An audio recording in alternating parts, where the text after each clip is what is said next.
Taste cosmetic, Lador cosmetic with Jimin, Tir cosmetic with Taehyun. Maybe T-shirts, maybe Calvin Klein with Jungkook.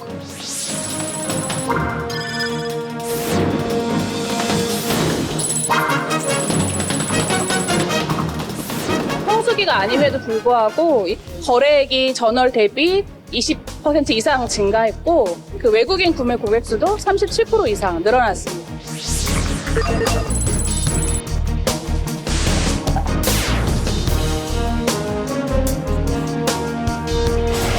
시청자 여러분 안녕하십니까? 그래픽으로 만나는 경제 토크쇼피 복잡한 경제 이슈를 쉽고 명확하게 전달해 드리겠습니다. 팬들의 사랑이 소비를 넘어 하나의 산업을 만들고 있습니다. 지난달 열린 BTS의 광화문 공연은 전 세계 팬들이 총결집해서 경제 활성화 효과로 이어졌는데요. K컬처가 세계적 인기를 얻으며 소프트파워 강국으로 급부상 중인 대한민국, K팬덤이 가진 힘과 지속적인 성장 동력 방안은 무엇인지 관련한 궁금증들을 낱낱이 분석해 드리겠습니다. 경제 토크쇼피 시작합니다.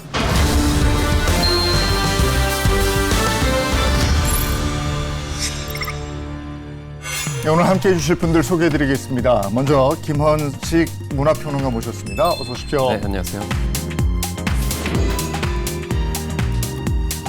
네, 임수진 키움증권 연구원 모셨습니다. 어서 오세요. 네, 반갑습니다.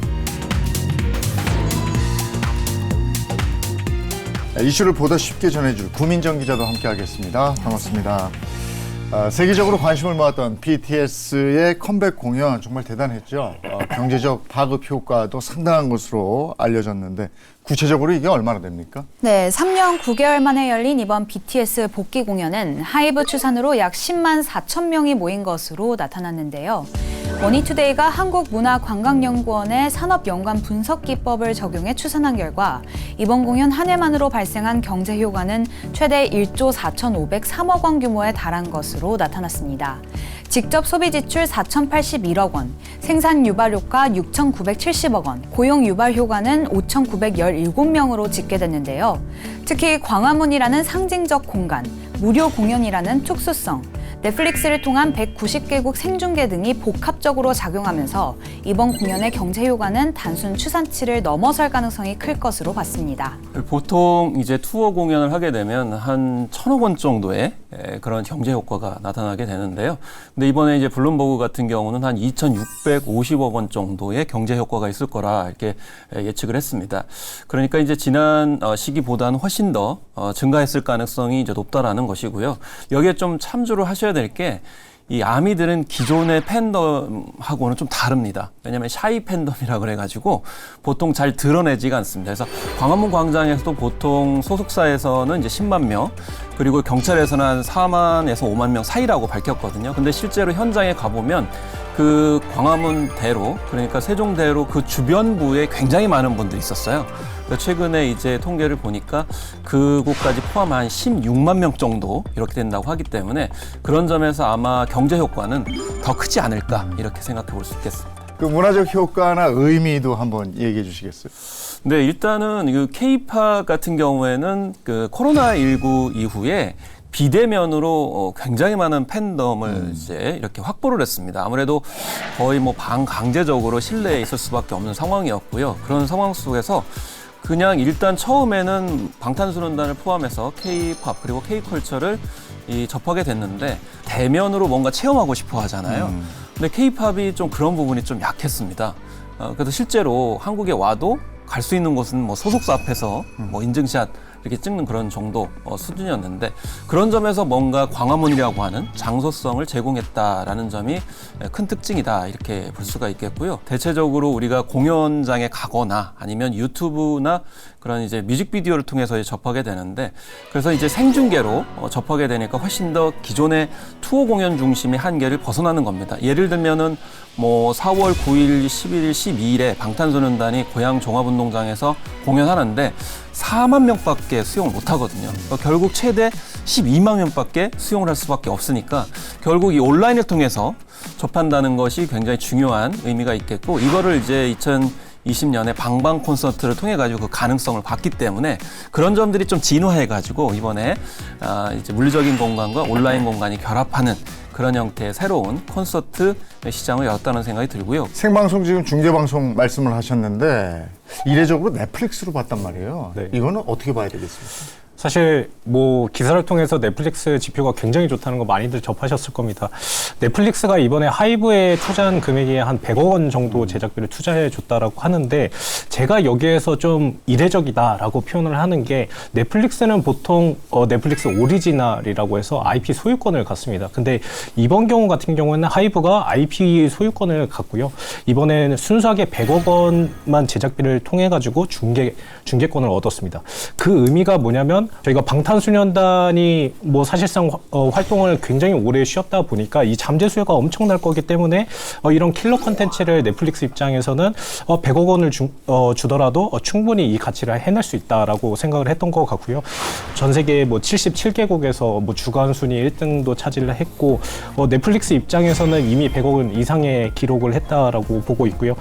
이번에 넷플릭스 선택을 제가 특히 주목한 이유는 뭐냐면 넷플릭스가 그동안에는 어떻게 보면 이미 발표된 영상들이라든지 아니면 영화 이런 것들을 뭐 저장해두는 약간 창고 같은 개념이었다면 이제는 방송국 역할을 하겠다라는 선전포고로 저는 들립니다. 생중계를 한다는 거는 사실 기존의 뭐 제작사들이 하는 것과 달리 어떻게 보면 동시에 이것들을 뭐 190개국에서 송출할 수 있는 능력을 좀 증명했다.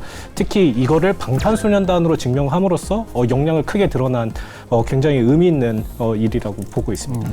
사실은 제가 봤을 때는 방탄소년단 팬들 입장에서 좀 불편할 수도 있는 측면이 있었어요. 왜냐하면 이거를 190여 개 국가에 생중계했을 때 만약에 불상사가 생기면 그 브랜드 가치 훼손은 방탄소년단한테 이제 주어질 수밖에 없는 그런 상황이고요. 마찬가지로 190여 개 국가에 생중계를 한다. 만약에 국내 방송사에 그걸 이름했을 때 과연 자신감 있게 해낼 수 있는 시스템이 되는 것인가? 라고 했을 때는 아마 방송사들한테 이렇게 선택을 하게 한다 하더라도 섣불리 선택을 할 수가 없었다. 그래서 저는 그 팬심 입장에서 봤을 때는 방탄소년단이 일종의 좀 실험 대상이 된 게 아닌가 이렇게 생각할 수도 있는 거거든요. 근데 다만 아쉬운 건 뭐냐면 좀 비전을 제시했어야 된다고 생각하거든요. 광화문 광장에서의 공연이 지금 전 세계사적으로 문화사적으로 어떤 의미가 있는지 경제적으로 어떤 의미가 있는지를 얘기를 하면서 이번에 이제 시도를 해보고 그걸 안전하게 시스템을 갖춘 다음에 이후에 어떻게 운영하겠다라는 좀 비전을 로드맵을 제시해줬어야 되는데 그게 너무 없었다는 거예요. 넷플릭스도 결국에는 이번에 사례를 보여준 것이 협상력인 것이죠.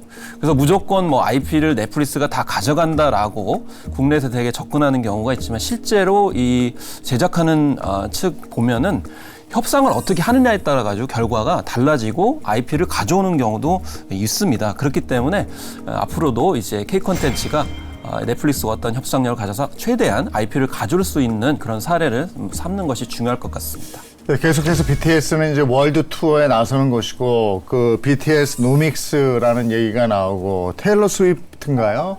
네, 맞습니다. 같이 비교하기도 하는데 네. 어때요? 지난해 미국 인기 가수 테일러 스위프트는 2023년 단일 연도 관객 460만 명, 매출액 10억 4천만 달러를 기록했고 미국 전역에서 약 50억 달러의 직접 소비를 창출해 화제를 모았습니다. 이 시장에서는 BTS의 이번 투어가 이를 넘어서는 파급력을 보일 것으로 전망을 했는데요. 한국문화관광연구원은 BTS의 국내 콘서트 경제 효과가 회당 최대 1조 2천억 원에 달할 것으로 추산했고 현재까지 확정된 해외 공연만 총 34개 도시 82회인 만큼 총 100조 원 규모의 경제 유발 효과가 기대된다는 분석입니다. 네, 대단하네요. 네, 엄청나게 큽니다. 사실 테일러 스위프트가 그때 공연을 했을 당시와 지금 방탄소년단 공연 규모를 잘라보면 둘 다 500만 정도 됩니다. 그래서 굉장히 비슷한 추이라 비교를 특히 많이 하는 것 같은데 참고로 테일러 스위프트 같은 경우에는 500만을 돌 때 미국 비중이 한 50% 정도 되는데 자국 내에서 하는 거기 때문에 사실은 경제 유발 효과가 방탄소년단보다는 약간 떨어졌다라고 보고 있고요. 방탄소년단이랑 테일러 스위프트의 근본적인 차이가 뭐냐라고 하면 크게 두 가지입니다. 첫 번째로는 팬덤인데 팬덤 같은 경우에는 경우에는 지금 방탄소년단이 7년 만에 첫 번째 콘서트나 다름없기 때문에 공연 수요가 굉장히 약간 응축되다 보니까 이거는 티켓 프라이스라든지 아니면 그 이외의 부가가치, 예를 들어 MD 굿즈 판매라든가 이런 쪽에 넘어갈 수밖에 없고요. 실제로 테일러 스위프트 같은 경우에는 당시에 전체 투어 규모로 했을 때 한 1.25조 원 정도 매출이 발생했다라고 하면 방탄소년단은 최소한 2조 원이 넘어갈 것이다라고 보고 있습니다. 그리고 두 번째로는 지금 팬덤의 좀 성질이 다릅니다.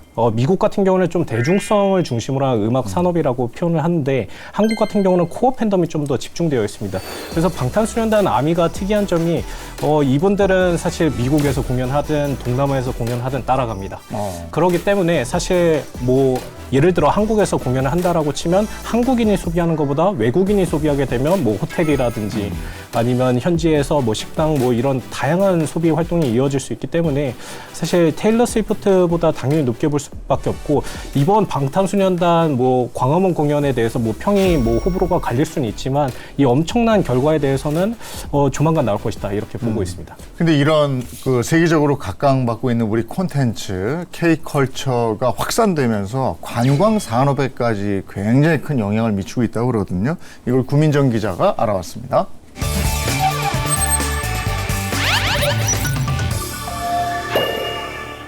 일명 팬덤 경제가 주류 관광 문화로 정착하면서 업계 전반에 새로운 기회가 열리고 있는데요. 이제 외국인 관광객들은 관광지를 먼저 정하지 않습니다. 대신 공연을 중심으로 움직입니다. 지난 21일 서울 광화문에서 방탄소년단 컴백 공연이 있었는데요. 외국인 관광객들이 광화문을 중심으로 주변 지역까지 동선을 넓히는 흐름이 뚜렷하게 나타났습니다. 지난 19일에서 21일 광화문 지역의 외국인 결제액 증가율은 133.6%였는데요. 공연장 인근에 위치한 명동의 외국인 결제액 증가율은 136.7%, 하이브 사옥이 있는 용산도 152.4%의 증가율을 보였습니다. 이 정형화된 관광지를 찍는 대신 공연과 팬사인회 등 K-팝 이벤트에 참석한 후 그 주변을 관광하는 문화가 생겨난 겁니다. 이러한 목적형 관광을 타겟팅한 관광 상품도 등장했습니다. 한 여행 공연 예매 플랫폼은 외국인 관광객을 위한 공연 연계 패키지 상품을 운영하고 있는데요. 공연과 숙소, 맛집 등 문화체험 서비스를 제공하는 방식인데 2023년 대비 2025년 예매 건수가 16배 이상 성장했다고 밝혔습니다. 이런 흐름은 공연을 넘어 테마형 여행 상품으로 확장하고 있습니다. 뮤직비디오 촬영지, 아티스트가 어릴 때 살던 동네 등을 직접 체험하는 이른바 성지 순례 상품이 인기를 끌고 있는 건데요. 여행 예약 플랫폼 클룩에 따르면 올해 1월 1일부터 3월 18일까지 성지 순례 투어 상품 트래픽이 전년 대비 27% 증가했습니다. 아이돌 메이크업, K-팝 댄스 클래스 등 관련 상품까지 포함하면 트래픽 증가율이 68.6%에 달합니다. 과거에는 명동이나 홍대 같은 전통적인 관광지가 중심이었다면 최근에는 콘텐츠 속 배경이나 일상적인 공간까지 관광지로 떠오르고 있는데요. K-콘텐츠에 대한 관심이 한국에서의 일상으로 확대되며 한국인처럼 살아보는 여행, 이른바 데일리케이션을 즐기는 관광객이 늘어난 겁니다. 팬덤 경제에 대한 얘기를 했는데 팬덤 경제 아마 생소하게 듣는 분들도 계실 거예요. 팬덤 소비의 어떤 특징 같은 것도 있다면서요? 팬덤 경제에서 핵심은 저희가 더 이상 가성비를 따지지 않는다는 점입니다. 저희가 팝업 스토어에서 사더라도 줄이 한 2-3시간 대기를 하고 온라인 같은 경우도 한 2-3달 정도 대기를 해야 됩니다. 그렇기 때문에 이런 비탄력적 수요를 만들어냈고요. 그리고 두 번째 차이는 뭐냐면 2차 소비의 확산입니다. 저희가 굿즈를 사게 되면 이거를 또 자랑하고 싶은 심리가 굉장히 강합니다. 예를 들어 SNS 통해서 이 한정판을 내가 겟했다 하면서 뭐 사실 포토카드 꾸미기라든지 이런 영상들이 굉장히 많이 나오는데 이 영상을 통해서 어떻게 보면 마케팅 홍보 효과가 뭐 회사가 직접 하지 않더라도 팬들이 직접 만들어내주는 이런 팬덤 경제 효과가 있고요. 그리고 마지막으로는 지속성입니다. 아무래도 팬덤의 소속감을 느끼기 시작을 한다면 사실 1차 소비에서 끝나지 않고 그 다음에 나오게 되면 그 소비가 한 번 더 이어질 가능성이 굉장히 높은 게 팬덤 경제의 좀 핵심이라 할 수 있습니다. 그 팬덤의 형성 그 기폭자가 굉장히 중요합니다. 방탄소년단은 기존의 아이돌과 달리 SNS를 개인들이 자발적으로 하도록 허용을 했습니다. 근데 그 전에 엔터사들은 그렇게 하지 않았거든요. 그 SNS 계정이 있다 하더라도 소속사에서 다 통제를 했거든요. 그런데 이 개별적으로 하는 것은 위험할 수도 있겠죠. 왜냐하면 거기서 뭐 섣불리 다른 이제 브랜드 가치를 훼손하는 발언들로 나올 수 있는데 그거를 허용하다 보니까 인간적인 면모들을 많이 보여줬습니다. 그러다 보니까 팬덤이 형성될 때 나와 굉장히 동일시 감정을 느끼게 되니까 구원을 해줘야 된다라고 하는 생각들을 많이 해줬어요. 그래서 일종의 구원 소비가 일어나는 것이죠. 그리고 아마 2027년 그래미까지 갈 겁니다. 그 로드맵까지 가는 과정에 있어서 전폭적으로 다 지원을 할 수밖에 없기 때문에 이번에 뭐 앨범 완성도에 논란이 있는 것 같은데 저는 그거 전혀 상관없이 소비 현상이 있을 거라고 생각이 들고요. 그리고 일반적으로는 사실은 최애 소비 현상이죠. 그러니까 사랑하기 때문에 그 사랑하는 사람의 모든 거를 소유하려고 하다 보니까 어쨌든지 간에 등골 브레이커라는 뭐 오명도 있습니다만은 뭐 포토카드를 포함해가지고 그 모든 컨텐츠들 다 소비하는 건데 사실 테일러 스위프트가 지난번에 케이팝에 이런 것들을 흉내냈어요. 그래서 버전을 굉장히 많이 마련해가지고 야 이런 것도 베껴가나 뭐 이런 생각도 하기도 했었는데 어쨌든 모든 걸 소유하고자 하는 어떤 심리가 발동하고 있고 거꾸로 소속사는 영미식 그런 그 방식을 취하지 않습니다. 영미식 아티스트는 뭐냐면 나는 예술가야 뭐 따라오려면 따라와봐 이러게 하거든요. 근데 케이팝은 철저하게 팬들의 맞춤식으로 접근하기 때문에 그런 소비 효과가 좀 많아진다는 것이 특징이라고 볼 수 있겠습니다. 아니 그래서 유통업계에서도 팬덤 커머스에 공을 들이고 있다 이렇던데 팬덤 커머스가 뭐예요? 가성비로 승부를 보기에는 이제는 너무나도 출혈 경쟁이다 보니까 이제 가심비 경쟁으로 들어가자. 그게 팬덤 커머스의 핵심이라고 보실 수 있고요. 그 가장 많이 하는 곳이 어디냐라고 하면 백화점들입니다. 백화점이 어떻게 보면 이제는 팝업소의 성지가 됐습니다. 이게 한국뿐만이 아니라 글로벌 현상이고요. 특히 중국 같은 경우에는 백화점이 굉장히 많은데 뭐 한 도시에서도 그 매 백화점마다 팝업스토어를 진행을 하고 있고 한국에서도 팝업스토어가 뭐 백화점뿐만이 아니라 성수는 아예 팝업스토어 단지가 될 정도고요. 이 팝업스토어를 하는 이유가 뭐냐면 결국에 팬덤 소비를 이끌어내기 위함인데 실제로 패션 팝업을 할 경우에는 한 달 매출이 한 10억 원 수준이라고 하면 IP 예를 들어 마동석과 관련된 뭐 콜라보를 한다든지 아니면 뭐 K-팝 관련된 콜라보 이런 것들은 한 70억, 한 7배 많은 거죠. 가장 최근에 엔터 산업이 관심 두고 있는 부분은 IP 라이선싱 쪽입니다. 4분기에 SM 엔터가 실적이 뭐 컨센서스를 크게 상회를 했는데 그게 배틀그라운드랑 콜라보를 진행을 했는데 어떻게 보면 게임에 캐릭터 하나 나온 거거든요. 그 캐릭터만 매출이 1,000억 원 정도 발생을 했습니다. 그만큼 이 IP에 대한 효과가 워낙 강하다 보니까 기존에는 광고만 했다면 이제는 상품으로 좀 연동하자 약간 이런 분위기라고 보시면 될 것 같습니다. 사실은 예전에는 그 팬덤에 대한 부정적인 시각이 강했어요. 아니 뭐 이렇게 생업에 종사하시지 저 가수들을 저렇게 쫓아다니나 이런 시각들도 있었는데 지금은 뭐 팬덤 문화라든지 역할, 위상이 상당해졌다고 볼 수 있는데 이런 팬덤 현상이 경제 주체로 자리 잡은 현상 또 이런 문화 이거 어떻게 해석해야 될까요? 팬덤을 형성하는 것은 그만큼 자기에게 뭔가 위로와 치유를 주기 때문이거든요. 그러면 불황 상황이고 어려워진 상황이게 되면 자기를 치유해주는 콘텐츠 혹은 팬덤 소비는 더 늘어날 수밖에 없는 그런 상황이 된다라고 볼 수가 있겠죠. 일종의 다른 건 다 줄이고 절대적으로 나한테 중요한 소비 품목은 내가 지출한다. 그래서 절대 가치가 굉장히 증가한다. 이렇게 볼 수가 있는 거고 그다음에 팬덤 경제학 같은 경우도 사실은 이게 우리나라로 생각을 해보면 단군 이래로 가장 자아가 센 지금 현생 인류거든요. 그러다 보니까 일종의 포미족이 형성이 돼서 나를 위한 모든 것들에 이제 투자를 절대적으로 한다라는 점이고 그런데 중요한 거는 자기 혼자만 그렇게 고립되듯이 소비하는 게 아니고 확증을 받고 싶어 하는 거죠. 내 취향의 어떤 공동체를 형성하고자 하기 때문에 팬덤 경제학에 자연스럽게 들어가게 되는데 그 기폭제가 된 것이 2008년, 9년에 스마트 모바일 환경이 이루어지게 되면서 자동적으로 다른 사람들과 같이 공유하면서도 확산하는 데 큰 의미가 있는 거죠. 특히나 이 Z세대 같은 경우는 저희 X세대하고 좀 많이 달라요. X세대들은 기존에 나온 소비 품목들을 재빨리 이 선택을 해가지고 자랑을 많이 했어요. 그런데 Z세대들은 그게 아니고 자기들이 스스로 트렌드를 만들어가고 공유하는 거죠. 예를 들면 방탄소년단 같은 경우 처음에 그렇게 많이 주목받지 못했거든요. 이제 그런 것들을 이 스타로 만들면서 굉장히 충족감을 느끼고 또 자부심을 느끼기 때문에 그것이 계속 이 팬덤 경제학을 만들어내는 게 아닌가 이렇게 생각할 수 있겠습니다.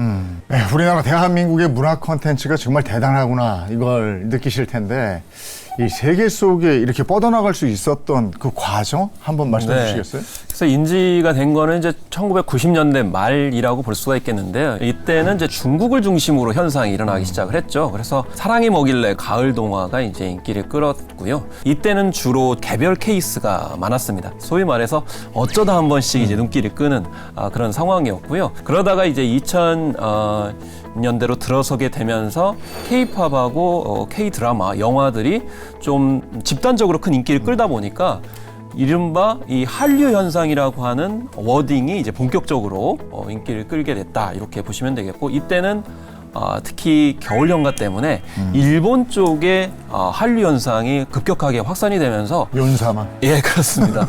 드라마를 보는 시선, 특히 여성들의 어떤 문화 콘텐츠 소비 현상에 대해서도 큰 인식의 전환이 있었고요. 그러다가 2010년이 가까워지면서 스마트 모바일 현상이 이러다 보니까 이때부터 이 아시아를 벗어나서 유럽과 이제 북미 쪽에 큰 또 팬덤을 형성하기 시작을 했었고요. 그리고 2020년대 들어서면서 이 코로나19를 거치는 과정에 넷플릭스를 포함한 디즈니 플러스 등의 그런 온라인 동영상 플랫폼을 통해서 우리 K-드라마 혹은 K-영화들이 크게 인기를 끌다 보니까 결국 글로벌 팬덤을 더 확산하게 된 그런 계기가 됐습니다. 이런 글로벌 팬덤 시장 전망 이런 건 계속 될까요? 어떻게 보십니까? 일단 지표적으로는 지금 전망이 굉장히 좋은 상태입니다. 저희가 24년에 1643억 달러에서 2030년에 2390억 달러.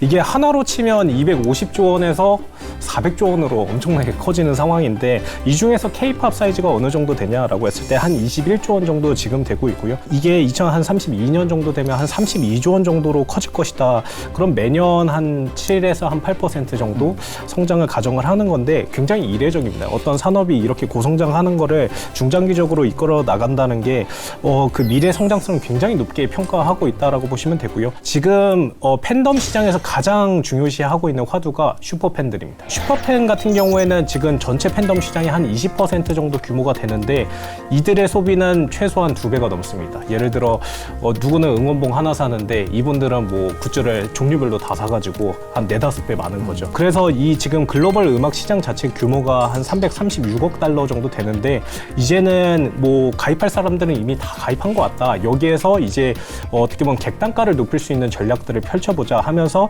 그 팬덤 경제가 조금 더 고급화되는 흐름으로 갈 것이다라고 말씀드리고 있습니다. 근데 이게 그냥 유행일까 봐 그것도 또 걱정이 되거든요. 사실 상품 수용주기 모델에 따르면 아직은 마니아 단계에서 약간 얼리 어답터에서 이제 대중화로 가는 그 길목에 있어요. 그래서 우리는 이제 아직 확장을 해야 되기 때문에 좀 전략적으로 나갈 필요성이 있다라는 거죠. 예를 들면 캐대언이 우리 거냐 아니냐 이런 논쟁이 있었거든요. 그건 별로 중요하지가 않습니다. 우리는 적극적으로 플랫폼을 이용해야 될 필요성이 있고 소니 피처스도 우리가 이제 활용을 해야 될 그런 측면들이 있고 마찬가지로 넷플릭스도 이거를 우리가 너무 불리한 거 아니냐 뭐 초국적 기업에 좀 숙이고 있는 거 아니냐 이렇게 얘기할 수 있지만 사실은 미국 같은 경우가 3억 5천만 명에 달하는 인구 대국이면서 세계적인 어떤 그 콘텐츠 1위 시장이기 때문에 그런 점에 협업이 계속 필요하다라는 것이고 저희는 그래서 현지화, 콜라보 그리고 뭐 중계방송 이런 것들을 되도록이면 많이 해서 이 팬덤을 늘리는 그런 전략이 필요한 단계다. 세계 문화 산업도 엄청나던데 이 세계 문화 산업 경쟁 상황 이것도 한번 알아볼까요? 네, 이 세계 문화 산업은 미국, 한국, 일본, 중국 이렇게 경쟁 구조를 보이고 있는데요. 미국은 할리우드를 중심으로 콘텐츠 산업이 발달됐고 우리나라는 K-팝, K-드라마, 일본은 애니메이션 게임, 중국은 거대 내수 기반 콘텐츠가 두각을 나타내고 있습니다. 이 가운데 우리나라는 상대적으로 작은 시장 규모에도 불구하고 글로벌 콘텐츠 영향력 측면에서 빠르게 성장하는 국가로 평가받고 있는데요. K-팝의 세계적 성공 이후 음악을 중심으로 영화, 드라마, 게임, 디지털 콘텐츠까지 결합된 복합 문화 산업 구조로 발전하고 있습니다. 사실 그 우리가 뭐 박찬욱 감독, 봉준호 감독 이렇게 K 영화 거장들이 유럽에서 상을 이제 많이 받으면 굉장히 뿌듯한 네. 그런 느낌이 있었잖아요. 근데 유럽에서 상을 받는 거의 모든 감독들이 할리우드 진출하는 것이 꿈입니다.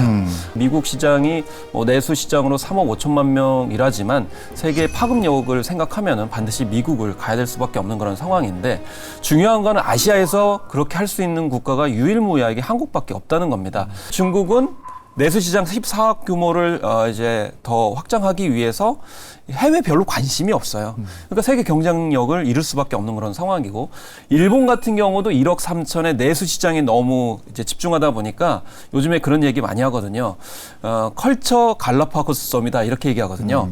그러니까 J-팝이 힘을 쓰지 못하는 이유가 다문화적인 요소에 대해서 해외 수출용으로 별 신경을 쓰지 않다 보니까 경쟁력을 잃은 겁니다. 근데 한국은 규모가 좀 작잖아요. 그러니까 우리가 눈치라는 게 있지 않습니까?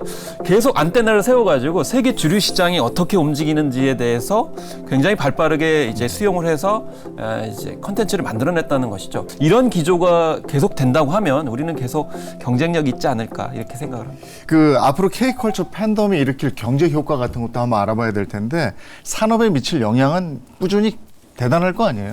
저는 산업적으로 봤을 때 미국 엔터사들이 아까 평론가님께서도 말씀 주셨지만 이제 K-팝화 되고 싶어 할 것 같습니다. 테일러 스위프트가 똑같은 공연 규모를 했는데 왜 매출이 이 정도 발생해야 하는지 외신 기자들이 최근에 연락을 많이 주시는데 그 부분에 대해서 K-팝이 가장 잘하는 MD라든지 팬덤 맞춤형 소비를 좀 이끌어내기 때문에 최근에 미국에 있는 엔터사들이 K-팝화 하려고 뭐 테일러 스위프트도 가장 좋은 예시고요. MD 판매를 좀 유도하려고 하고 있습니다. 만약에 미국에서 MD 구매가 좀 붐이 일어난다라고 하면 가장 잘할 수 있는 회사가 사실 K-팝 아티스트들 가지고 있는 기획사들이고요. 이게 K-팝 아티스트들만 좋냐라고 하면 오징어 게임 관련된 굿즈도 미국에서 굉장히 좀 크게 나올 수도 있고 뭐 테마파크형으로도 뭐 팝업 스토어 굉장히 뭐 꿈꿀 내용은 굉장히 많습니다. 그래서 지금 뭐 세계 팬덤 시장이 커져가는 게 뭐 K-팝에 대단히 좀 좋은 상황 같다. 말씀하시니까 생각나는 게 있는데 캐대언이 딱 이렇게 세계적으로 인기를 끌다 보니까 그 국립중앙박물관에 이제 까치호랑이가 굉장히 눈길을 끌었잖아요. 넷플릭스가 전혀 예측을 못한 거예요. 왜냐면 굿즈를 못 만들었어요. 그래서 팬들이 굿즈를 찾다 보니까 결국 비슷한 게 있는 국립중앙박물관에 이제 가서 거의 수십 배, 수백 배의 판매고를 기록을 했는데 그러다 보니까 넷플릭스가 부랴부랴 상표 등록을 굉장히 많은 분야에 걸쳐가지고 다 하더라고요. 그래서 결과적으로 우리 K 콘텐츠가 주는 파급 효과가 있다 이렇게 볼 수가 있죠. 자, 이런 K컬처의 팬덤 계속 성장시키려면 어떻게 해야 되는가? 뭐가 필요합니까? 그 영미식의 어떤 아티스트 관점이 이제 벗어났다는 것이 사실 큰 특징이에요. 그러니까 결국에는 팬 중심으로 모든 것이 이제 운영이 되고 이제 운영이 되기 때문에 그런 점들을 계속 유지를 해야 된다라고 볼 수가 있겠고요. 이런 점에서는 좀 약간 캐대언 같은 경우는 놓친 감이 있는 것이 사실입니다. 그러니까 팬들이 원하는 거라면 뭐든지 했어야 되는데 우리는 이제 애니메이션 같은 경우도 굉장히 중요하지 않습니까? 뭐 예를 들면은 뭐 슬램덩크 시리즈가 왜 인기가 있었을까, 귀멸의 칼날이 왜 인기가 있었을까를 좀 반면교사 삼았어야 되는데 이런 부분을 좀 놓친 감이 있습니다. 근데 그 징조가 있었어요. 뭐냐면 플레이브라고 하는 K-팝 그룹이 있는데 이 플레이브는 실제 사람이 아니거든요. 그냥 캐릭터임에도 불구하고 굉장히 큰 인기가 있었습니다. 팬덤이 원하는 것이 무엇이냐? 라는 것에 생각해가지고 그것에 충실하면 좀 바람직하다고 생각합니다. 방탄소년단, 블랙핑크, 스트레이키즈, 트와이스 지금 엄청난 인기를 얻고 있는데 이제 어떠한 부분에서 새로운 모습도 좀 보여줘야 된다라고 말씀드리고 있고요. 가장 좋은 예시가 K시스템의 뭐 현지화라고 하는데 캐치아이가 요새 굉장히 잘 나갑니다. 캐치아이는 미국 IP들을 중심으로 해서 K-팝 시스템을 적용된 미국 현지화 그룹을 얘기하는데 이 지금 캐치아이는 어떻게 보면 시작점이거든요. 이 캐치아이를 성공시킴으로써 K-팝 모델이 어떻게 보면 주류 문화 중 하나가 될 수가 있고 그리고 두 번째로는 뭐 팬덤 플랫폼 고도화인데 지금 뭐 팬덤 입장에서도 그렇고 뭐 투자자 입장에서도 지금 팬덤 플랫폼이 발전시켜 나갈 부분이 굉장히 많습니다. 예를 들어 지금 위버스라는 플랫폼 같은 경우에는 지금 라이브 방송을 미리 하고 있었습니다. 뭐 아티스트들이 뭐 방송 통해 가지고 나오는 것뿐만이 아니라 개인이 어떻게 보면 방송 채널을 만들어서 하고 있는데 이러한 부분 이외에도 사실 수익화할 수 있는 부분들이 굉장히 많다. 근데 이렇게 수익화를 강조하는 이유 자체가 어떻게 보면 비용이 굉장히 많이 들어가는 산업입니다. 그래서 팬덤 경제를 계속 유지하려고 한다면 어떻게 보면 회사 입장에서도 수익화를 좀 이끌어내야 이게 좀 안정적으로 이 산업이 성장할 수 있다. 이 팬덤 경제가 안고 있는 과제도 있을 거 아니에요? 방탄소년단, 블랙핑크 같은 IP가 나오는 사례는 굉장히 경제에 도움이 되지만 사실 이 팬덤 경쟁에 있어서 굉장히 좀 이제는 중소형 아티스트가 이 정도 클 수 있을까에 대한 희망이 점점 사라지고 있는 게 현실입니다. 예를 들어 기존에는 신인 그룹을 한 팀 데뷔시킬 때 한 2억에서 한 5억 정도 들었다라고 하면 요즘은 뭐 적게는 200억, 뭐 캐치아이 같은 경우는 1000억 이상 들어간 걸로 파악이 되고요. 이러한 경쟁 환경 안에서 이제 자본주의적 팬덤 경제가 돼버린다면 중소형사에서 정말 황금 같은 IP들이 많은데 이 친구들이 홍보할 기회가 있을까? 정부 차원에서 지원을 할 수 있는 부분이 있을까라고 하면 사실 규제밖에 없기 때문에 그 부분은 좀 한계성이 있다라고 보고 오히려 약간 플랫폼 측면에서 이러한 부분을 해소시켜줘야 되는데 그런 플랫폼도 사실 유튜브 아니면 지금 위버스, 뭐 하이브가 소유하고 있기 때문에 이러한 뭐 문제가 뭐 단기간에 좀 해소되기는 어렵다 이렇게 평가를 하고 있습니다. 또 하나가 걱정스러운 게 이제 팬심을 이용한 상술 이런 부분도 이제 걱정을 하던데 대표적인 사례 같은 게 있습니까? 일단은 가장 많이 이제 지적이 되는 부분이 팬 미팅이나 어떤 특별 행사를 하는데 참여하는데 응모권을 이제 내장시키는 건데요. 그리고 또 팬심 관점에서 봤을 때는 앨범 판매가를 또 높여줘야 되는 거. 특히 초동 판매량이 굉장히 중요하기 때문에 초동 판매량은 일주일 동안 이제 앨범 판매량 등인데 근데 팬들이 아티스트한테 좀 브랜드 같이 훼손이 있을까봐 좀 참는 경향이 많습니다. 뭐 티켓 가격 산출이라든지 아니면 굿즈 가격에 있어서도 그렇고 또 팬 서비스 같은 경우에도 좀 불만 사항들이 꽤 있는데 이것들에 대한 신경들이 좀 덜 쓰이는 게 아니나 싶어가지고 이런 위험성도 있고요. 팬심을 이용한 상술 이걸 규제할 수 있는 방법은 있습니까? 중요한 거는 이제 이런 거죠. 사실은 한 사람이 여러 장 구매하는 것에 대해서 차트에서 제외하는 것. 특히 영국 같은 경우는 굿즈나 포토카드가 들어있는 그런 앨범은 차트에서 제외하고 있는 그런 측면 볼 수가 있겠습니다. 그리고 환경 문제도 여전히 신경 쓸 수밖에 없는 그런 상황인데 그래서 뭐 새롭게 시도되는 부분은 있습니다. 뭐 QR코드를 통해 가지고 소비하는 그런 방식도 있습니다만은 공연 양식도 이제는 변화해야 될 필요성이 있을 것 같습니다. 콜드플레이가 친환경적인 콘서트로 굉장히 자신의 브랜드를 높여왔거든요. 근데 K-팝은 아직 그런 부분에 있어서는 좀 취약한 부분이 있기 때문에 앞으로 이런 부분도 좀 신경을 써야 되지 않을까 싶습니다. 네.